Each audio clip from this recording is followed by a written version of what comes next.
Welcome back to सियासी शतरंज। और अब गुफ्तगू को आगे बढ़ाएंगे। मंसूर अली खान साहब मेरे साथ मौजूद हैं। जो मौजूदा सियासी हालात है मंसूर, मैंने तो अपनी जिंदगी में पहले नहीं देखे, क्या आपने देखे?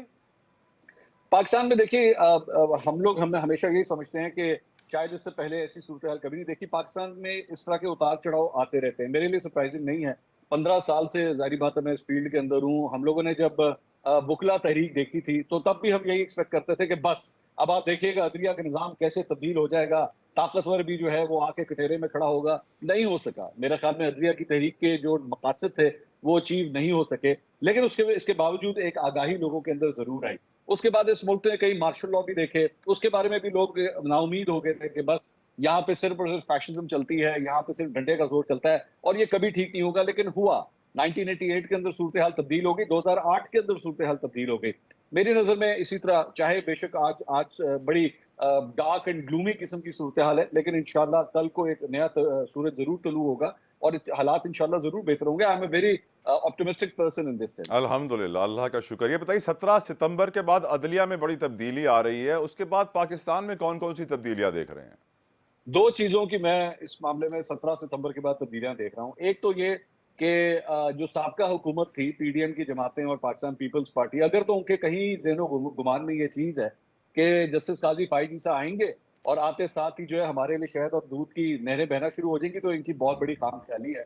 मेरा नहीं ख्याल कि जस्टिस काजी फाइज ईसा जो है वो इस किस्म की कोई ऐसी हरकत करेंगे या इस किस्म के ऑर्डर्स पास करेंगे कि इनके लिए ही सब कुछ जो है वो ठीक हो जाए। मेरे ख्याल में he is going to be a very fair जज, at least I am expecting all this. दूसरी बात ये कि एक जो तब्दीली जो सुनने में आ रहा है वो यही है कि नवाज शरीफ साहब जो हैं वो चीफ जस्टिस की तब्दीली के बाद ही पाकिस्तान के अंदर वापस आएंगे। तो नवाज शरीफ साहब के आने से जो है काफी हद तक सूरत हाल तब्दील होगी। And there are some political analyst who think कि शायद इमरान खान साहब को भी तब तक जो है वो जमानत मिल जाए। केस उनका शायद चलता रहेगा, लेकिन कम से कम जमानत उनको मिल जाए। तो बड़ी देर के बाद हम पाकिस्तान के अंदर एक सियासी अरेना ऐसा देखेंगे जहां पे नवाज शरीफ और इमरान खान दोनों ही बरसरे इक़्तिदार नहीं होंगे, लेकिन दोनों बड़े सियासतदान मुल्क की सियासत के अंदर अपनी अपनी पॉलिटिकल पार्टीज की कैंपेनिंग कर रहे होंगे। क्या 76 सालों में आपने पाकिस्तान में फ्री एंड फेयर इलेक्शंस देखे हैं, और क्या आने वाले इलेक्शंस आपकी नजर में फ्री एंड फेयर होंगे?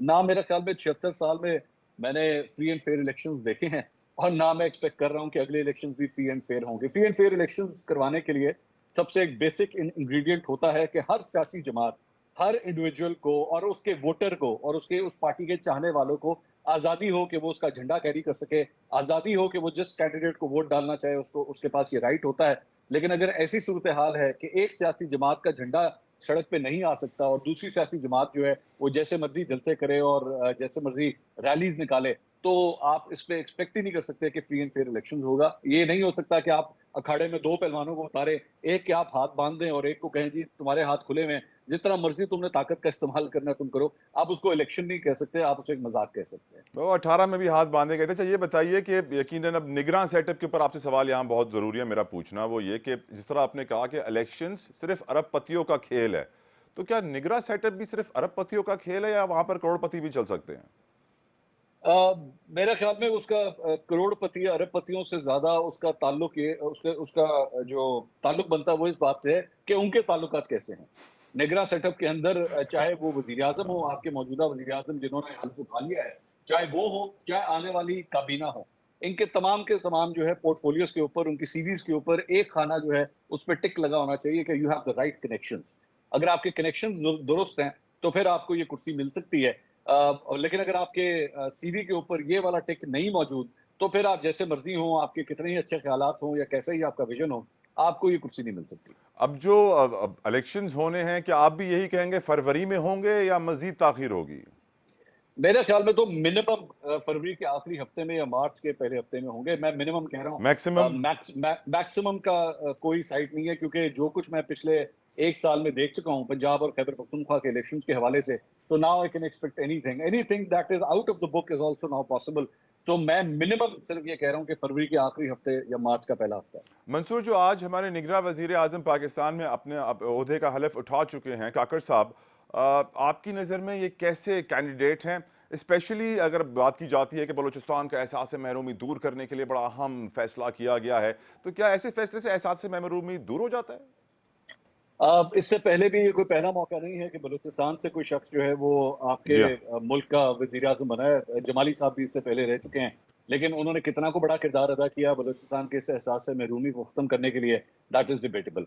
सो सिर्फ इस बात के ऊपर एक्सपेक्ट किया जा सकता है, ऑब्वियसली आज उनका पहला दिन है बतौर निगरान वजीर आजम, एक्सपेक्ट किया जा सकता है कि हाँ हो सकता है ये कुछ कर सकें। लेकिन उनकी जहां से नामजदगी आई है उससे मुझे एक्सपेक्टेशंस कोई बहुत ज्यादा नहीं है। मेरे ख्याल में स्टेटस को जो माजी में था वही स्टेटस को जो है वो आगे भी बरकरार रहेगा। और फ्रैंकली स्पीकिंग उनके आने की वजह से तो कुछ रप्चर्स भी हुए हैं बलूचिस्तान के अंदर।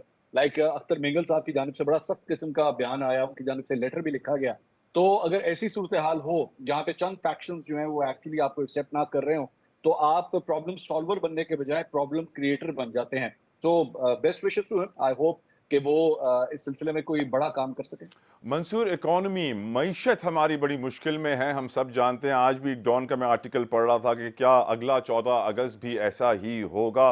उसके अंदर ही बताया गया है कि पाकिस्तान के अंदर public private investment rate decline कर रहा है, कि अब बांग्लादेश से भी हम बहुत पीछे चले गए हैं। बांग्लादेश का तकरीबन 30% है, हम लोग 13% के ऊपर खड़े हुए हैं, 13.5% के ऊपर। हमारी इकॉनमी, और कहा यही जा रहा था कि निगरान सेटअप में निगरान प्राइम मिनिस्टर भी वही आएगा जो IMF के साथ सही डील कर सके। क्या आपको लगता है कि आने वाला वक्त कुछ बेहतर होगा मुआशी तौर पर? अच्छा, let's be very fair with your viewers, और वो ये है कि कोई भी वजीर आजम आ जाए, प्लीज डू नॉट एक्सपेक्ट, ये अगर कोई आपको पट्टी भी पढ़ाता है ना, तो डू नॉट एक्सपेक्ट कि आपके मसाइल, मुआशी मसाइल अगले 3 से 4 साल के अंदर रिजॉल्व हो जाएंगे। ये नहीं होना है। इसके लिए आपको बड़ी सवेर किस्म की बेल्ट टाइटनिंग करनी पड़ेगी, अभी मजीद करनी पड़ेगी। इसके हवाले से आपको ट्रिमेंडस किस्म के अपने मुआशी डिसीजन जो है वो लेने पड़ेंगे, और तब जाके आप शायद इस डिक्लाइन को रोक सकें। अभी ऊपर वापस जाने का तो कुछ सूरत हाल ही पैदा नहीं होती, अभी आपने सिर्फ उस डिक्लाइन को रोकना है। और दुआ कीजिए कि वो जो कर्व नीचे जाके खत्म होता है और उसके बाद वहां से आप स्टार्ट करते हैं, तो आप ये ख्वाहिश कीजिए कि you have hit rock bottom. अभी तक तो आपकी रॉक बॉटम जो है वो अभी हिट ही नहीं हुई। तो सबसे पहले तो ये आपको करना पड़ेगा। दूसरी बात ये, आई डू नॉट बिलीव कि यहाँ पे चाहे नून लीग आ जाए, यहाँ पे पीपल्स पार्टी आ जाए, या पाकिस्तान तहरीके इंसाफ आ जाए, इन तीनों के पास कोई कोई ऐसा गोल्डन फॉर्मूला नहीं है या कोई जादू की छड़ी नहीं है कि ये आएंगे और आते साथ ही डॉलर जो है 200 का हो जाएगा और पेट्रोल जो है वो 150 का हो जाएगा। ऐसा कुछ नहीं होना। इनको तीनों को, इन तीन बड़ी सियासी जमातों को मिल के और खुदा के लिए एक दूसरे की लेग पुलिंग करना बंद करनी पड़ेगी। ये जलसे, जुलूस, रैलियां, आंसू गैस, लाठी चार्ज को खत्म करना पड़ेगा। किसी भी बाजार के अंदर, मैं छोटी सी एग्जांपल देता हूँ, किसी भी मार्केट के अंदर, किसी भी बाजार के अंदर, जब तक वहां पे गुंडागर्दी खत्म नहीं होगी, जब तक वहां पे रोजाना के हिसाब से दुकानें बंद करना खत्म नहीं होगा, तब तक कारोबार चल ही नहीं सकता। तो सबसे पहले आपको इस मुल्क में अमन लाना होगा। अमन को खराब करने वाला, चाहे वो कोई सियासी रहनुमा हो, कोई दहशतगर्द हो, या कोई भी शख्सियत हो, आप उसको किसी सूरत भड़कने ना दें, आप उसको किसी सूरत हिलने ना दें। सिर्फ तब आपका मुल्क जो है वो इकोनॉमिक रिकवरी की तरफ चलना शुरू कर सकता है। गारंटी फिर भी नहीं है। क्या आने वाले इलेक्शंस में हम दोबारा पीपल्स पार्टी और नून लीग का ही खेल देखेंगे, पुराना दौर वापस आएगा? ये दो जमातें आपको नजर आ रही हैं, या PTI का भी कुछ रोल होगा? देखिए, दिस ऑल डिपेंड्स। आप ये नहीं कह सकते कि पाकिस्तान तहरीक इंसाफ को आप सफाई हस्ती से मिटा देंगे, ऐसा पॉसिबल नहीं है। आप सियासी जमातों के नाम तब्दील कर दें, उन पर बैन लगा दें, उनके लीडरों को जेल के अंदर डाल दें, लेकिन ऐसा नहीं हो सकता कि आप ये कहें कि वो एक सियासी जमात लोगों के दिलों से निकल जाएगी।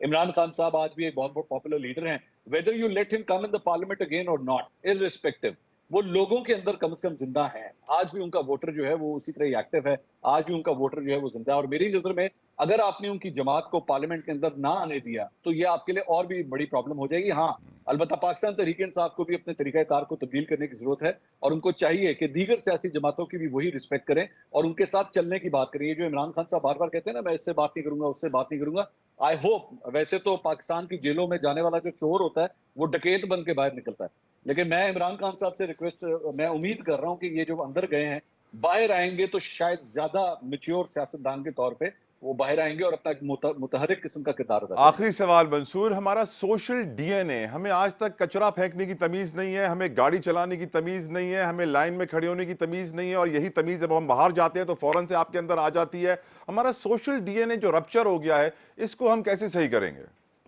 सिंपल, बड़ा आसान सा तरीका है। हर शहर की पुलिस को और कानून नाफिज करने वाले इदारों को अगर आप सीधा कर दें, अगर वो रिश्वत लेना बंद कर दें, रूल ऑफ लॉ के साथ चलना शुरू कर दें, मुत्तहदा अरब अमारात में, UAE में, दुबई में, शारजा में लोगों की जान जाती है अगर उनको पता लग जाए कि जी शुरता आ गया है, और शुरता जो है ना वो अब छोड़ेगा नहीं।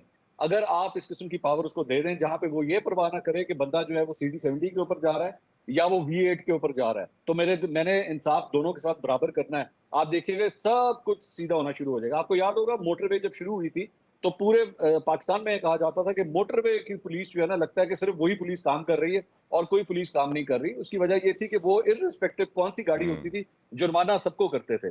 कानून नाफिज करने वाले इदारों को मजबूत कीजिए और उसके बाद आप देखिए मुआशरे में तब्दीली कैसे नहीं आती। मंसूर अली खान साहब, बहुत बहुत शुक्रिया, आपने अपना कीमती वक्त मुझे दिया। It was great and honour, pleasure talking to you, thank you so very much. मैं यही कहूँगा कि पाकिस्तान के लिए बहुत ज़रूरी है कि अब नई तारीख रकम की जाए, अब वो काम किए जाएं जो पिछले 76 सालों में नहीं किए गए थे। कौन से हैं वो काम, उसको भी डिस्कस करेंगे इस ब्रेक के बाद। हमारे साथ रहिए।